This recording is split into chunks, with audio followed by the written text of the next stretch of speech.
میرے بھائی نے پسند کی شادی کی تھی۔ بھائی اور بھابھی آپس میں بہت محبت کرتے تھے۔ بھابھی کو گھر کے کام کرنا پسند نہیں تھا۔ وہ گھر کے کاموں میں کوئی دلچسپی بھی نہیں لیتی تھی۔ گھر کے کاموں میں وہ ہمارا بالکل بھی ہاتھ نہیں بٹاتی تھی۔ الٹا بھائی کی لاڈلی بیوی فرمائش پہ باہر سے کھانا منگوا کر کھا لیتی۔ میری امی کو میری بھابھی کی حرکتیں بالکل پسند نہیں تھی۔ وہ کہتی تھی گھر کی لڑکیوں کو گھر کے کاموں میں دلچسپی لینی چاہیے، مگر بھائی کی پسند کی شادی تھی اس لیے امی کچھ نہ کر سکی۔ بس میری امی دل ہی دل میں کرتی رہتی تھی، مگر بھابھی کو کچھ نہیں کہتی تھی۔ بھابھی اس بات کا بھرپور فائدہ اٹھاتی تھی اور میرے سے ہی کام کراتی تھی، مگر امی سے یہ سب دیکھا نہیں جاتا تھا۔ ایک روز امی اور بھابھی میں شدید جھگڑا ہوا۔ بھابھی نے بہت ہنگامہ کیا اور اپنا سارا زیور بھائی کو اٹھا کے دے دیا اور کہا کہ مجھے اس سے چھوٹا سا گھر لے دو، میں اب تمہاری ماں اور بہنوں کے ساتھ نہیں رہ سکتی۔ بھابھی نے بھائی کو طلاق کی دھمکی بھی دی۔ انہوں نے کہا اگر تم نے ایسا نہ کیا تو مجھے طلاق دے دو۔ بھائی بھی روز روز کے جھگڑوں سے تنگ آ گئے تھے۔ امی تو بھابھی سے اتنا نہیں لڑتی تھی، لیکن بھابھی کوئی نہ کوئی بہانہ بنا کر امی سے لڑنے لگتی تھی۔ آخرکار بھائی نے تنگ آ کے بھابھی کا زیور بیچا اور کچھ پیسے ان کے پاس بھی تھے، وہ سب ملا کر انہوں نے ایک گھر لے لیا۔ گھر دیکھنے میں بہت چھوٹا تھا لیکن اچھا تھا۔ میں اپنے بھائی کی لاڈلی تھی۔ میں نے کہا بھائی میں بھی آپ کے ساتھ چلوں گی، وہاں آپ کے ساتھ کچھ وقت رہوں گی اور پھر امی کے پاس واپس آ جاؤں گی۔ میں نے بھابھی کے ساتھ مل کر پورا گھر سیٹ کروایا اور انہوں نے مجھے رہنے کے لیے ایک الگ کمرہ بھی دیا۔ بھابھی کو مجھ سے کوئی مسئلہ نہیں تھا، مجھے اس کمرے میں عجیب سی بے چینی ہو رہی تھی۔ ایسا محسوس ہوتا تھا کہ مجھے کھڑکی سے کوئی دیکھ رہا ہے۔ صبح ہوئی، بھابھی اٹھی ہوئی تھی، میں بھی اٹھی۔ بھائی نے آفس جانا تھا، اتنے میں دروازے پہ دستک ہوئی۔ کوئی فقیر تھا باہر، تو میں نے کہا میں اسے کھانا دے دیتی ہوں۔ میں نے دروازہ کھولا اور فقیر کو دیکھا تو وہ مجھے ہی دیکھ رہا تھا۔ اس کی آنکھیں نیلی تھیں۔ میں نے اسے کھانا دیا اور خاموشی سے اندر آ گئی، مگر اس کی آنکھیں میرے دماغ میں کہیں رہ گئی تھیں۔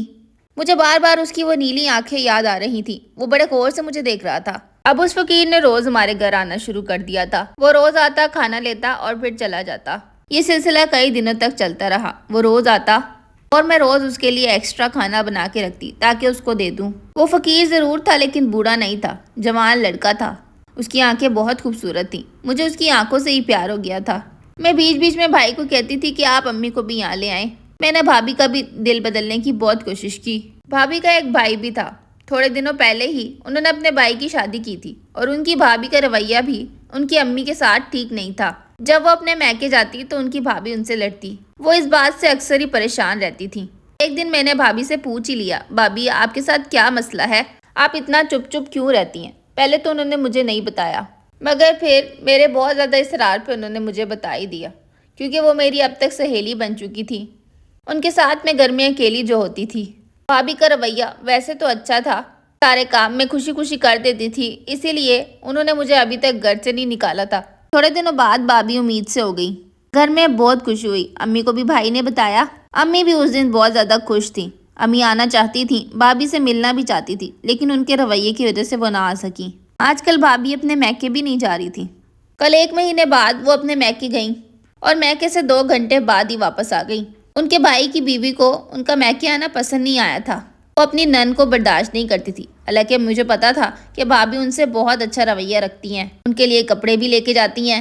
اس بار جب بھابھی اپنے میکے گئیں تو 2 گھنٹے بعد ہی روتی ہوئی واپس آ گئیں۔ میرے اصرار کرنے پہ انہوں نے بتایا کہ ان کی بھابھی سے ان کی نہیں بنتی، وہ اس بات سے بہت پریشان ہے اور ان کی امی بھی بہت پریشان ہے۔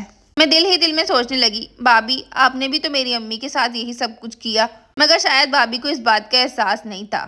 اب وہ اپنے میکے جانے سے پہلے 10 بار سوچتی تھی۔ ان کا رویہ میرے ساتھ اچھا ہونے لگا تھا۔ وہ میرے سے ہر بات شیئر کرتی، اب میرے ساتھ میرے کاموں میں بھی ہاتھ بٹانے لگی تھی۔ میرے سے جس ممکن کوشش ہوتی تھی میں اپنی بھابھی کو کہتی تھی کہ آپ آرام کریں، میں آپ کے گھر کے سارے کام کر دوں گی، آپ کو فکر کرنے کی ضرورت نہیں ہے۔ میری بھابھی میرا اچھا رویہ دیکھ کر بہت خوش تھی، ان کا دل پگھلنے لگا۔ ایک دن میرے بھائی سے وہ کہتی کہ جا کر امی کو لے آؤ، میں ان سے معافی مانگنا چاہتی ہوں، مگر بھائی نے کہا کہ میں ایسا نہیں کروں گا، آج تم نے ان سے معافی مانگی اور کل کو پھر جھگڑنے لگی تو پھر میں کیا کروں گا۔ تھوڑے عرصے بعد امی کی طبیعت خراب ہو گئی۔ امی میرے بغیر اب کام نہیں کر سکتی تھی، مجھے امی کے پاس واپس جانا پڑا۔ امی کچھ دن ہسپتال میں بھی رہیں کیونکہ امی کی بوڑھی ہڈیوں میں اب اتنا دم نہیں تھا کہ وہ کام کر سکیں، اور میں بھی گھر پہ موجود نہیں تھی۔ یہ میری ہی لاپرواہی تھی، مجھے امی کے ساتھ رہنا چاہیے تھا، مگر بھائی تو مجھے اپنے ساتھ لے گئے تھے نا۔ میں بھائی کی لاڈلی جو تھی اور ان کے بغیر رہ بھی نہیں سکتی تھی۔ اپنے بھائی کے پورے 10 سال بعد میں پیدا ہوئی تھی۔ میرا ہر ناز اور نخرہ اٹھایا جاتا تھا، اس لیے میں امی ابو سے زیادہ بھائی کی لاڈلی تھی۔ انہوں نے میرا ہر نخرہ اٹھایا تھا۔ جب میں امی کے گھر واپس گئی تو مجھے وہ فقیر بہت یاد آتا تھا۔ اس کی آنکھیں یاد آتی تھیں جسے میں روز کھانا دیتی تھی۔ امی نے مجھے کہا کہ اب میں جلد از جلد تمہاری شادی کرنا چاہتی ہوں۔ میری زندگی اور موت کا کوئی بھروسہ نہیں ہے، تمہیں تمہاری بھابھی کے رحم و کرم پہ نہیں چھوڑ سکتی۔ جتنا جلدی ہوگا اب میں تمہاری شادی کر دوں گی۔ انہوں نے میرے لیے رشتے دیکھنا شروع کر دیے۔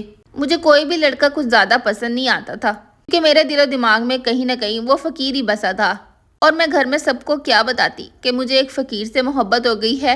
اس لیے میں چپ رہی اور جو بھی رشتہ آتا اس کو انکار کر دیتی۔ امی میری اس حرکت سے بہت پریشان رہنے لگی تھی۔ امی نے بھائی کو فون کیا اور اپنے پاس بلایا۔ امی نے ان کو ساری حقیقت بتائی کہ جو بھی رشتہ آتا ہے تمہاری بہن انکار کر دیتی ہے، اب تم ہی اس کو سمجھاؤ۔